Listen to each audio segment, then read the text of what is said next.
So there's a hurricane on the way, and we don't know exactly where it's going to hit. We do know that Central Florida is going to be impacted, literally from the Gulf Coast all the way to the Space Coast and everything in between. Everybody at this point is going to feel some effects of the storm. If you've never been through a storm before, or maybe you have, and you kind of waited to the last minute and now we're scrambling around trying to get prepared, I'm going to give you some pointers that have helped me prepare for storms in the past with things that I have around the house. And I'm hoping that this will do the same for you. So stick around.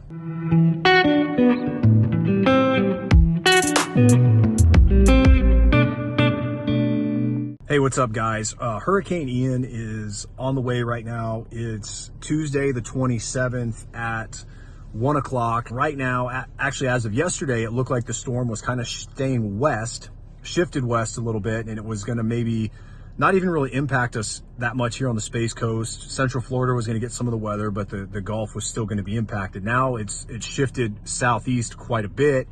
And bottom line is, a lot of people are saying that this thing has a very similar track to Hurricane Charlie back in 2004, which was a pretty devastating storm for Central Florida as a whole. So even if you're watching this trying to get prepared for Ian or another storm, I'm going to give you some tips that have kind of helped me and will hopefully help you get prepared, especially if it's down to the wire and you haven't had the time to get all your preparations in place. So what we're going to do is we're going to talk about some things that you can do around your house or take advantage of materials or items that you already have to be as prepared as possible. One of the number one things that people run out and do is they buy bottled water, which is great. Bottled water is portable, it's mobile, they're in small bottles, so you can easily hand it out. But the reality is a lot of the shelves are empty right now, and people are freaking out because they can't buy bottled water.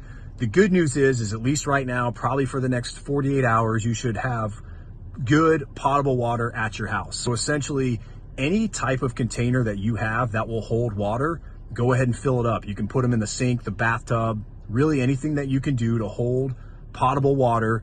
Take advantage of that. There's some really cool water jugs that I got off Amazon. Obviously, it's too late for you guys to do that, but essentially they collapse down flat, and then when you need them, you pull them out, they fill up with water. But you have really any container around the house, fill it up with water, Tupperware containers, maybe old water bottles that are in your recycling bin. Just make sure you wash them out first. That'll get you your water supply at least until, that way if we are impacted and we don't have potable water until we can get a replenishment or our water is back up and safe to drink, you'll at least have something to get you through the storm. The next problem that a lot of people face is when we lose power, which we most likely will, because once we get sustained winds over a certain mile per hour, the municipalities decide to cut power for safety reasons. That way, if power lines get impacted, it's not starting fires, people aren't getting electrocuted.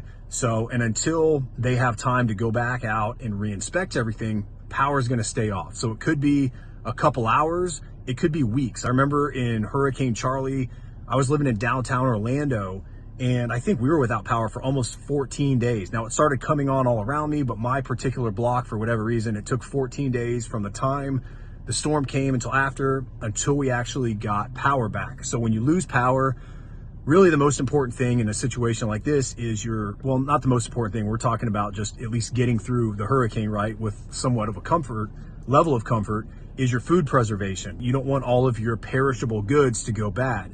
So something you can do now before the storm comes is throw all your meat in the freezer, or really anything that's perishable, go ahead, put it in the freezer. Try to freeze it now before the storm hits. That way, when you do lose power, if your food is frozen or your meats are frozen, it's going to take them longer to thaw out, and then obviously longer before those foods go bad. So hopefully you'll have time in between there to either get power back, whether that's on the grid or through a generator or some type of backup system, or cook the food, prepare it so you guys can eat it.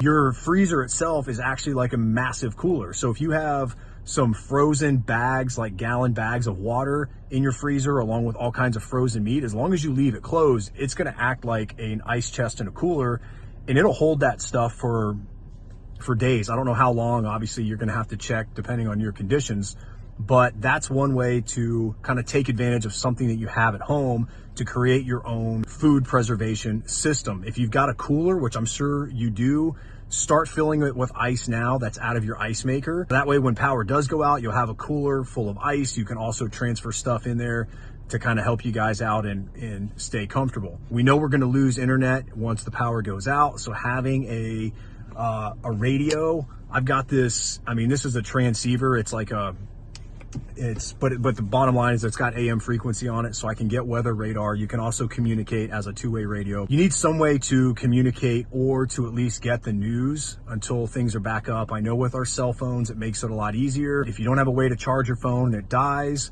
or God forbid that the cell phone grid actually goes down for a while, you've got to have some type of way to communicate. Getting your water stored, you've got the ability to do that at home.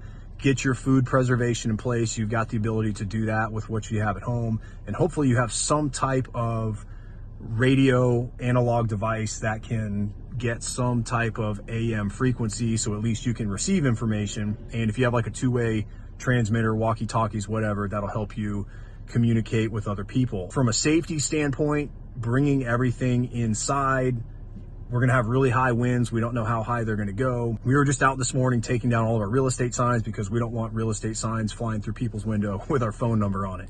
Lawn chairs, patio furniture, all that stuff, bring it in the house. A, it'll just prevent you from losing it, but B, it'll also prevent it from blowing into someone else's yard or potentially injuring somebody, depending on what type of weather we get. So that storm track is kind of important because that northeast quadrant of the hurricane is what they call the dirty side, right? That's where it usually has the most wind, the nastiest weather. There's more chances of tornadoes and everything. So that's kind of the cause of concern there if we get those high sustained winds. Another thing is if you are beachside or you live on Barrier Island like Merritt Island, the causeways remain open during the storm, but after the storm, they shut them down for re-inspection. So, and I don't know what the wind rating is, but after a certain, mile an hour sustained wind, the county decides, hey, we're going to shut these down. So people can obviously leave, but if you do decide to evacuate, you may not be able to get back. Keep in mind, if you are in an area that is up for evacuation or you're deciding to evacuate, the roadways are going to be extremely busy. Gas is going to be expensive. So if you haven't topped off your tank yet, try to do so now. It's better to have a full tank and not need it than actually need fuel and have to wait forever to get it, or possibly not be able to get it when you need it. Obviously, if you guys are running generators, you've heard before, just run them outside in a well ventilated area. Those are the main things I wanted to cover. Everything else is out there. Oh, the other thing I wanted to bring up were sandbags. If you've never been through a storm, we've had a ton of rain the past month here in Florida.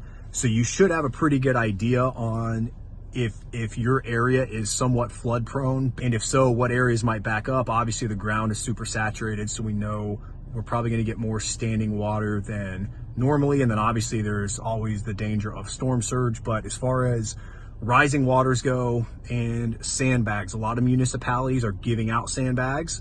There is a shortage at times, and there's probably right now, I know people are going to Lowe's and Home Depot and they're buying like bags of sand for a playground, and those are coming in on pallets and then they're selling out.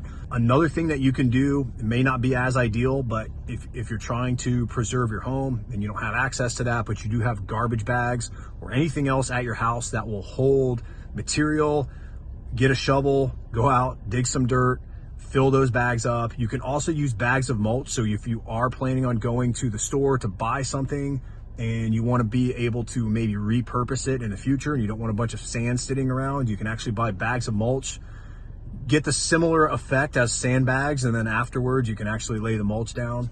So just something else to think of outside of the box. If you can't get sandbags and you feel like you need something to preserve your home, just remember there's other ways you can do that. All right, I hope you guys are prepared, or at least as prepared as you can be. If you're not and you're still trying to do it last minute, I hope you find this video helpful. We'll release another video maybe after the storm to kind of recap what it was like being in the storm. So if you thought this was helpful, hit the like button down there, let us know. We'll get more videos out for you similar to this. And if you haven't already done so, you can subscribe to the channel right here. Watch this video next, and I'll see you next time.